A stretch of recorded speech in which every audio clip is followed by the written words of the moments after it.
Hello friends, क्या होगा कि आपके शहर में ही एक साइको किलर हो और वो कोई और नहीं बल्कि आपके पास रहने वाला ही कोई आदमी हो जिसे आप पहचान ना पाओ, लेकिन वो आपके पास रहकर ही लगातार कत्ल पे कत्ल करता जाए। तो कहानी की शुरुआत में हम देखने वाले हैं कि कुछ लोग बैंक लूटने आते हैं और गलती से उनसे एक मर्डर भी हो जाता है और फिर वो बैंक को लूट के वहाँ से निकल जाते हैं, क्योंकि मर्डर तो उनसे हो ही गया था। अब उनके पास कोई रास्ता नहीं था, लेकिन पुलिस भी उनके पीछे आ जाती है, क्योंकि उन्हें अंदाज़ा भी नहीं था कि उन्हें एक ट्रैप में फंसाया जा रहा था। क्योंकि यहाँ पे हम देखते हैं कि ऑफिसर अरविंदन जो था वो बहुत ही ब्रिलियंट ऑफिसर था। उसने बैग में जीपीएस लगाया हुआ था, क्योंकि ये लुटेरे लगातार लूट पे लूट मचाए जा रहे थे, इसीलिए ये एक मिशन पे था और इसने सभी को मार गिराया। और वहीं दूसरी ओर हम देखते हैं शहर के अंदर में साइको किलर का आतंक बढ़ रहा था और धीरे धीरे ये केसेस बढ़ते ही जा रहे थे, लेकिन ऑफिसर कोई भी लीड नहीं पा रहा था। और वहीं हम देखते हैं कि अरविंदन जिस केस पे काम कर रहा होता है उसे लगातार लीड पे लीड मिलती रहती है और वो केस को बहुत इजीली सॉल्व कर देता है।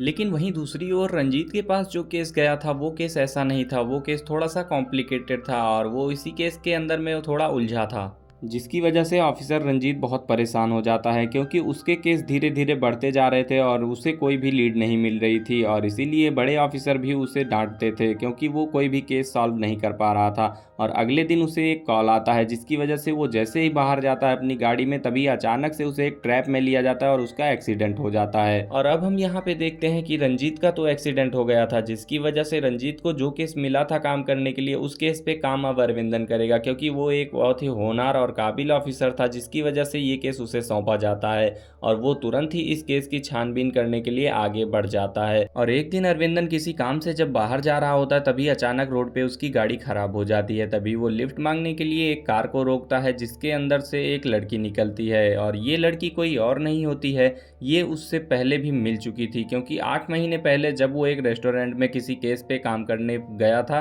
तभी वहाँ पे इसकी मुलाकात इस लड़की से होती है और ये लड़की उसे देख के वहीं पे पिघल जाती है और उससे प्यार कर बैठती है। लेकिन अरविंदन को इस पे कोई भी इंटरेस्ट नहीं था, क्योंकि वो यहाँ पे कुछ गुंडों को पकड़ने आया था, जिन्हें पकड़ के वो वहाँ से चला जाता है। पर लड़की को तो अरविंदन से प्यार हो चुका था, जिसकी वजह से अरविंदन के पीछे वो हर जगह पहुंची रहती थी। जहाँ भी अरविंदन जाता था अरविंदन के पीछे ये लड़की पहुंच जाती थी और एक दिन वो उसे प्रपोज भी कर देती है, लेकिन अरविंदन उसे साफ शब्दों में मना करके डांट देता है। और वहीं अब हम दूसरी ओर देखने वाले हैं कि साइको किलर भी अपने काम पे लग चुका था और वो दूसरा मर्डर भी कर देता है। लेकिन इस केस में अब हम यहाँ पे देखने वाले हैं कि कैसे अरविंदन को एक लीड मिलती है। जब वो पोस्टमार्टम कराने के लिए हॉस्पिटल जाता है, तभी वहाँ पे उसे पता चलता है कि बॉडी के अंदर में एक प्लेट लगी हुई थी और जिसकी जानकारी के लिए वो डॉक्टर के पास जाता है जहाँ पे प्लेट लगती है। और तभी वो सारी की सारी लिस्ट पता करता है कि किस किस को हाल ही में प्लेट लगी हुई थी। पर फिलहाल उसे तो अभी कोई लीड नहीं मिली थी, लेकिन जब वो इस लड़के के पास पहुंचता है तब उसे यहाँ पे थोड़ी सी लीड मिलने वाली थी, क्योंकि इस लड़के का बिहेवियर थोड़ा सा अलग था। और जब ये एक किताब को उठाता है, तभी ये लड़का घबरा जाता है और तुरंत पानी लेके उसके पास पहुंच जाता है, क्योंकि वो नहीं चाहता था कि उसकी किताब अरविंदन पढ़े। और वहीं अरविंदन जब दूसरी जगह पे जाता है केस की पूछताछ के लिए, तभी उसे पता चलता है कि वहाँ पे दो ऑफिसर्स के पास एक दिन एक भिखारी आया था, जो कि कंप्लेंट लिखवाने आया था कि उसने एक मर्डर होते हुए देखा है, जिसे वो लोग पागल समझ के वहाँ से भगा देते हैं।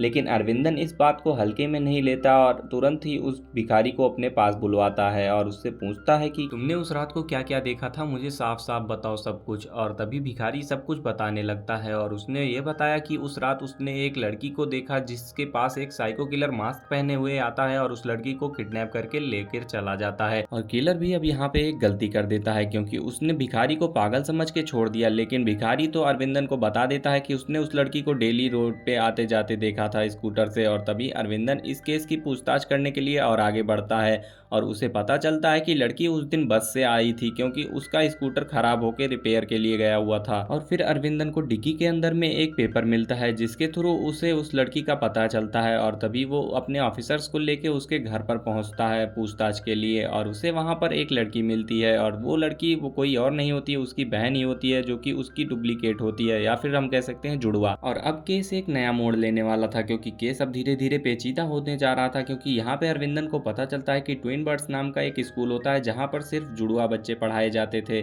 जिसे जानकर वो तुरंत ही उस स्कूल की जानकारी के लिए आगे बढ़ता है। और अगले ही सीन में हम देखने वाले हैं कि अरविंदन सुधाकर को फिर से पकड़ के ले आता है, क्योंकि लास्ट टाइम जब उसने सुधाकर से पूछताछ की थी तो वो उसके घर जब एक किताब को पढ़ रहा था तब वो कोई किताब नहीं थी, वो एक फ़ोटो थी जिसके अंदर में ट्विन बर्ड्स नाम के कॉलेज का ज़िक्र था। और तभी वो समझ जाता है कि ये भी उसी स्कूल में पढ़ता है जहाँ पर वो लड़की भी पढ़ती थी। और पूछताछ के दौरान अरविंदन को अब कुछ नई जानकारियां भी मिलने वाली थी क्योंकि केस अब धीरे धीरे पेचीदा हो रहा था। और यहाँ पे जब हम देखते हैं कि अरविंदन दोनों लोगों का बयान लेता है तब उसे पता चलता है कि ट्विन बर्ड्स नाम के कॉलेज में वो सब साथ में ही पढ़ते थे। और पूछताछ के दौरान हमें पता चलता है कि मर्डर की एक रात पहले ही इन दोनों के पास एक ऐसा मैसेज आया था जिसमें लिखा हुआ था कि मैं काम के सिलसिले में बाहर जा रहा हूँ और अगली सुबह वापस आऊँगा। इसीलिए ये दोनों भी बेफिक्र हो जाते हैं। लेकिन अगली ही सुबह उनके पास एक वीडियो कॉल आता है जिसके वजह से वो बहुत ही हैरान हो जाते हैं क्योंकि वो वीडियो कॉल के अंदर में देखते हैं कि उनके जुड़वा को वो किडनैप करके टॉर्चर कर रहा होता है और उनसे कहता है कि अगर तुम मेरे कहे हिसाब से काम करोगे तो मैं तुम्हारे डुप्लीकेट को छोड़ दूंगा। और किलर उन्हें धमकाता है और कहता है कि अगर तुम्हें तुम्हारा पार्टनर जिंदा चाहिए तो टेबल पे रखी हुई गन को उठाओ और सामने जो भी बंधा हुआ है उसे जाके पॉइंट ब्लैंक से शूट कर दो और मैं तुम्हारे भाई को तभी छोड़ दूंगा। और इसी घबराहट में आकर वो दोनों सामने बंधे हुए आदमी को गोली मार देते हैं। जैसे ही वो दोनों अपने घर पहुंचते हैं तभी उनके फोन पे एक वीडियो आता है जिसे देख के वो बहुत ही हैरान हो जाते हैं क्योंकि उस वीडियो के अंदर में उन लोगों ने जिसका भी मर्डर किया था उसी की फोटो थी। और किलर जैसे ही उन दोनों के ऊपर से मास्क हटाता है तभी वो दोनों देख के बहुत ही हैरान हो जाते हैं क्योंकि उन्होंने जिसे भी गोली मारी थी वो कोई और नहीं था बल्कि उनका ही पार्टनर था। इसीलिए वो बहुत ही ज्यादा दुखी हो जाते हैं। और अब केस यहीं पर एक नया मोड़ लेने वाला था क्योंकि अरविंदन इन दोनों को बताता है कि जितनी भी हत्याएं हुई थी वो सारी आपके स्कूल के बच्चों की ही थी।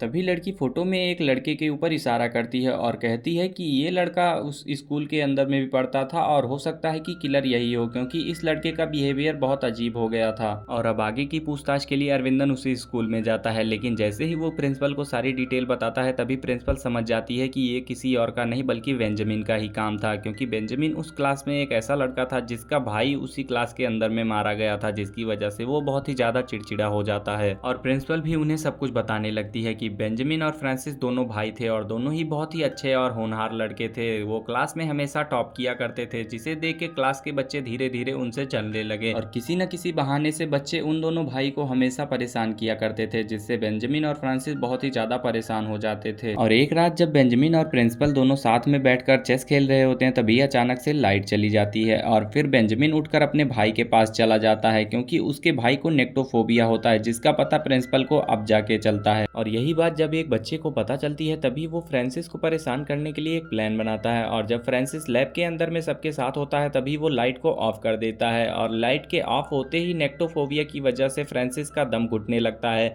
और धीरे धीरे उसकी सांसें बढ़ने लगती हैं और थोड़ी ही देर बाद उसकी मौत हो जाती है, जिसे देख के फ्रांसिस का भाई बेंजामिन तो बहुत ही ज्यादा गुस्सा होता है और वहां से वो तुरंत ही चला जाता है। और अब अरविंदन को पता चलता है कि अब नेक्स्ट मर्डर किसका होने वाला है। तभी वो दूसरे वाले जुड़वा के पास पहुंचता है लेकिन उसे वहां पर जाके पता चलता है कि ये लड़की कोई और नहीं बल्कि वही लड़की थी जिससे वो सालों पहले मिल चुका था और उसे वो सब कुछ बताता है कि उसकी जान को खतरा होने वाला है और वो उस लड़की की जान बचाने के लिए अपने साथ में रहने वाले एक ऑफिसर के घर ले आता है और उसे वहीं पे सुरक्षित रख देता है ताकि उसकी जान बची रहे। और इसी दौरान उसकी मुलाकात होती है उसी ऑफिसर से जो कि इस केस को इन्वेस्ट कर रहा होता है और वो उसे बताता है कि उसके एक्सीडेंट होने से पहले उसे एक फोन आया था। जब वो उस फोन के लिए बाहर जाता है तभी अचानक से एक कार उसका पीछा करती है और उसी कार की वजह से वो एक एक्सीडेंट में चोटिल हो जाता है। लेकिन जिसने भी उसे चोटिल किया था वो उसे खुद ही हॉस्पिटल लेके जाता है और उसकी दवाइयां करवाता है लेकिन उसका नाम और अता पता कुछ नहीं मिलता। और थोड़ी देर बाद अरविंदन उससे सिगरेट के लिए पूछता है लेकिन वो मना कर देता है। और अगली सुबह प्रिंसिपल फोन करके बताती है कि जब भी मैं फ्रांसिस के पास फूल रखने के लिए जाती हूँ तब मुझे एक फूल पहले से ही रखा मिलता है और ये फूल किसी और का नहीं बल्कि बेंजामिन ही रख के जाता है। अब अरविंदन सीधे वहीं पर पहुंच जाता है क्योंकि आज रात को ही बेंजामिन वहां पर फूल रखने के लिए आने वाला था और जैसे ही अरविंदन वहां पर पहुंचता है तभी बेंजामिन भी वहां पर आ जाता है क्योंकि आज फ्रांसिस की डेथ एनिवर्सरी थी और वो जरूर आता।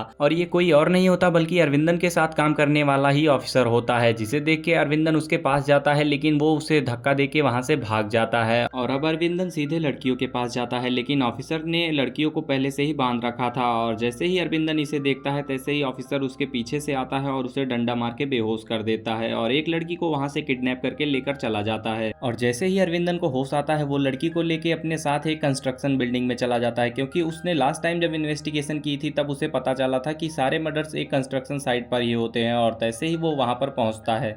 और वो ऑफिसर तो उसे वहीं मिल जाता है, लेकिन वो ऑफिसर अरविंदन को धक्का देके वहां से किसी तरह भाग लेता है और अरविंदन अपनी गन को लड़की को दे देता है और कहता है कि वो ऑफिसर लिफ्ट के अंदर में है, जैसे ही वो निकलेगा तुम उसे शूट कर देना। और लड़की गन को लेके सीधे लिफ्ट के सामने खड़ी हो जाती है और इंतजार करती है लिफ्ट खुलने का, लेकिन जैसे ही लिफ्ट ओपन होती है तैसे ही वो गोली चला देती है और गोली जैसे ही वो चलाती है तो वो देखती है कि उसने किसी और को नहीं बल्कि अपनी बहन को ही मार दिया, क्योंकि ये सब कुछ अरविंदन का ही प्लान था, क्योंकि अरविंदन ही बेंजामिन था और वो ऑफिसर तो अपने आप को बचाने के लिए ऐसा कर रहा था, क्योंकि अरविंदन ने उसकी बच्ची को किडनैप किया था और उसने उसे धमकाया था कि अगर तुम ऐसा नहीं करोगे तो मैं तुम्हें मार दूंगा। और तभी ये ऑफिसर उसके सीने पे लिखा टैटू को देखता है और थोड़ी ही देर में अरविंदन को रंजीत पकड़ लेता है, क्योंकि उसे पता चल चुका था कि अरविंदन ही बेंजामिन है और इसीलिए वो तुरंत उसे पकड़ के अपने साथ लेकर पूछताछ करने के लिए चला जाता है। लेकिन अभी अरविंदन का बदला पूरा नहीं हुआ था, अरविंदन को अभी एक और मर्डर करना था और इसीलिए अरविंदन ने खुद को ही पकड़वाया है। लेकिन यहाँ पर पुलिस वालों को इस बात की बिल्कुल भी भनक नहीं थी, क्योंकि अरविंदन का जो नेक्स्ट टारगेट था वो जेल के अंदर में ही था, इसीलिए अरविंदन अपने आप को पकड़वा लेता है। लेकिन पुलिस वाले जब तक इस बात को जानते हैं तब तक उसने अपना नेक्स्ट टारगेट भी कंप्लीट कर दिया था और यहाँ पर उसका बदला भी पूरा हो जाता है। और अपना बदला पूरा करने के बाद अरविंदन अपनी जान लेकर खुद को ही मार देता है, क्योंकि अब उसे जीने की बिल्कुल भी इच्छा नहीं थी। और अगर कहानी पसंद आई हो तो चैनल को सब्सक्राइब करके वीडियो को लाइक कर देना और कमेंट में बताना कि आप सभी को किस टाइप की मूवी पसंद है।